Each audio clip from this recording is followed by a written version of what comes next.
Bharatiya Janata party ने लोकसभा चुनाव के लिए 195 उम्मीदवारों की सूची आज जारी कर दी है। इस सूची में 15 नाम राजस्थान से भी शामिल किए गए। 195 की जो सूची है उसमें वर्तमान के 34 केंद्रीय मंत्री भी चुनाव लड़ने जा रहे हैं। वहीं अब सुषमा स्वराज की बेटी का भी राजनीति में प्रवेश होने जा रहा है। उन्हें नई दिल्ली से भाजपा ने अपना उम्मीदवार बना दिया है। वहीं सरकार के रहते हुए प्रधानमंत्री नरेंद्र मोदी एक बार फिर वाराणसी से ही भाजपा के उम्मीदवार होंगे। वहीं गृह मंत्री अमित शाह गांधीनगर से उम्मीदवार होंगे।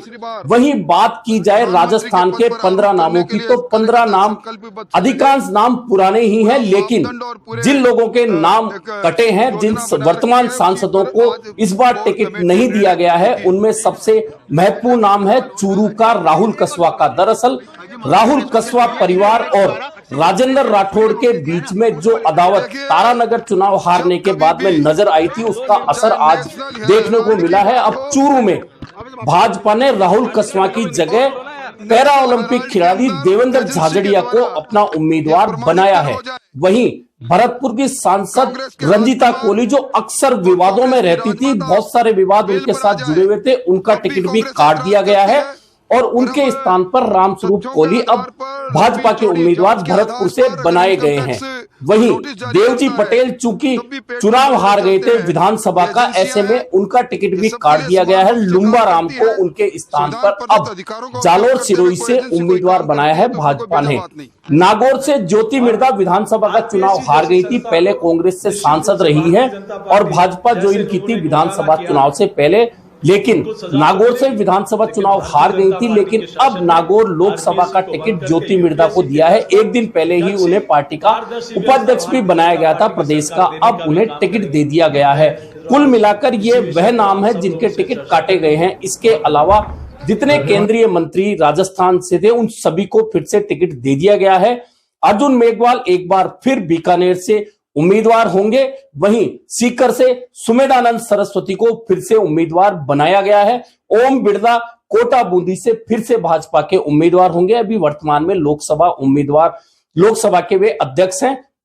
इसके अलावा गजेंद्र सिंह शेखावत के जोधपुर छोड़ने की खबरें थी, उनका विरोध हो रहा था, लेकिन एक बार फिर जोधपुर से केंद्रीय मंत्री गजेंद्र सिंह शेखावत को उम्मीदवार बनाया गया है। वहीं कैलाश चौधरी फिर से बाड़मेर जैसलमेर से भाजपा के उम्मीदवार होंगे। वहीं आश्चर्यजनक रूप से लोगों में एक चर्चा थी कि वसुंधरा राजे को अब की बार उनके बेटे के स्थान पर झालावाड़ बारां से उम्मीदवार बनाया जा सकता है, लेकिन वसुंधरा राजे लोकसभा चुनाव बारां झालावाड़ से नहीं लड़ रही हैं। एक बार फिर उनके पुत्र जो वर्तमान सांसद हैं, 3 बार से लगातार, दुष्यंत सिंह फिर से भाजपा के उम्मीदवार झालावाड़ बारां से बनाए गए हैं। कुल मिलाकर जो पहली सूची आई है, 15 नाम जो राजस्थान के शामिल किए गए हैं, उनमें सिर्फ राहुल कसवा, रंजीता कोली और देवजी पटेल, ये 3 टिकट काटे गए हैं। वहीं नागौर का जहां तक मामला है, नागौर में पिछली बार हनुमान बेनीवाल और भाजपा का गठबंधन था और हनुमान बेनीवाल उस गठबंधन के उम्मीदवार थे, लेकिन अब वह गठबंधन नहीं है, इसलिए अब ज्योति मिर्धा को भाजपा ने अपना उम्मीदवार बना दिया है। कुल मिलाकर भाजपा के 195 नामों में 34 केंद्रीय मंत्रियों को शामिल किया गया है।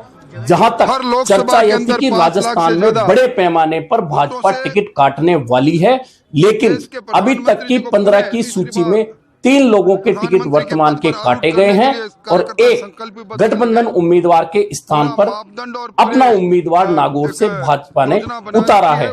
इसके अलावा अब जो 10 नाम आने वाले हैं, उनमें जयपुर शहर, जयपुर ग्रामीण दोनों सीटें हैं, अजमेर है। ये महत्वपूर्ण इसलिए है क्योंकि राजेंद्र राठौड़ और सतीश पूनिया को लेकर काफी चर्चा है कि भाजपा उन्हें लोकसभा का उम्मीदवार बना सकती है। राजसमंद से भी अभी उम्मीदवार घोषित नहीं किया गया है। उदयपुर से भी इस बार पार्टी ने अपना उम्मीदवार बदल दिया गया है। कुल मिलाकर अब नजरें इन बाकी बची सीटों पर इसलिए है कि क्या राजेंद्र राठौड़ जो नेता प्रतिपक्ष थे विधानसभा में भाजपा के, वे तारानगर से विधानसभा का चुनाव हार गए। ऐसे में क्या राजसमंद या जयपुर ग्रामीण से पार्टी उन्हें उम्मीदवार बना सकती है, इस पर अब नजर होगी, क्योंकि 10 सीटें जो बाकी है उसमें जयपुर ग्रामीण भी और राजसमंद दोनों पर अभी उम्मीदवार घोषित नहीं हुए हैं। ऐसे में देखना होगा कि क्या राजेंद्र राठौड़ उम्मीदवार हो सकते हैं। वहीं सतीश पूनिया को लेकर भी चर्चा है। सतीश पूनिया उपनेता प्रतिपक्ष थे विधानसभा में, वे भी आमेर से कांग्रेस उम्मीदवार से चुनाव हार गए प्रदेश अध्यक्ष रहते हुए। ऐसे में एक चर्चा यह भी है कि जयपुर ग्रामीण से यदि राजेंद्र राठौड़ नहीं होते हैं और उन्हें राजसमंद से उम्मीदवार बनाया जाता है तो जयपुर ग्रामीण से सतीश पूनिया भी उम्मीदवार हो सकते हैं। वहीं सतीश पूनिया को लेकर कहा जा रहा है कि उन्हें अजमेर से भी उम्मीदवार बनाया जा सकता है, क्योंकि वहां से जो वर्तमान सांसद भागीरथ चौधरी किशनगढ़ से उन्हें विधानसभा का टिकट दिया गया था, लेकिन कांग्रेस के उम्मीदवार से वे चुनाव हार गए थे। ऐसे में उनका टिकट भी कटना तय माना जा रहा है। कुल मिलाकर जो 10 टिकट अब बाकी बचे हैं, 10 उम्मीदवार राजस्थान के, उन्हें लेकर भी अब चर्चाओं का बाजार गर्म है। कहा जा रहा है कि 4 या 5 तारीख को भाजपा की केंद्रीय चुनाव समिति की बैठक एक बार फिर होगी और बाकी बची सीटों पर चर्चा होने वाली है। उसमें स्पष्ट हो जाएगा कि बाकी राजस्थान की जो 10 सीटें बची हैं उन पर कौन कौन उम्मीदवार होंगे। इसके अलावा अन्य उम्मीदवारों की बात करें तो कांग्रेस से भाजपा में शामिल होने वाले विधायक महेंद्रजीत मालवीय को बांसवाड़ा से कनकमल कटारा के स्थान पर टिकट दिया गया है। उदयपुर से इस बार मन्नालाल रावत उम्मीदवार बनाए गए हैं। वहीं भाजपा के प्रदेश अध्यक्ष सीपी जोशी एक बार फिर चित्तौड़गढ़ से उम्मीदवार होंगे। वहीं पाली से पीपी चौधरी पर फिर विश्वास जताया गया है। कुल मिलाकर इन 15 सीटों में 4 नाम नए हैं, 2 कांग्रेस से आने वाले नेताओं को शामिल किया गया है और अब कुल मिलाकर सारा गणित बाकी बची 10 सीटों पर है कि उन 10 सीटों पर किसे पार्टी उम्मीदवार बनाती है। क्या राजेंद्र राठौड़ और सतीश पूनिया को फिर से मौका मिलेगा? क्या जयपुर शहर से रामचरण बोरा फिर से टिकट लाने में सफल होंगे?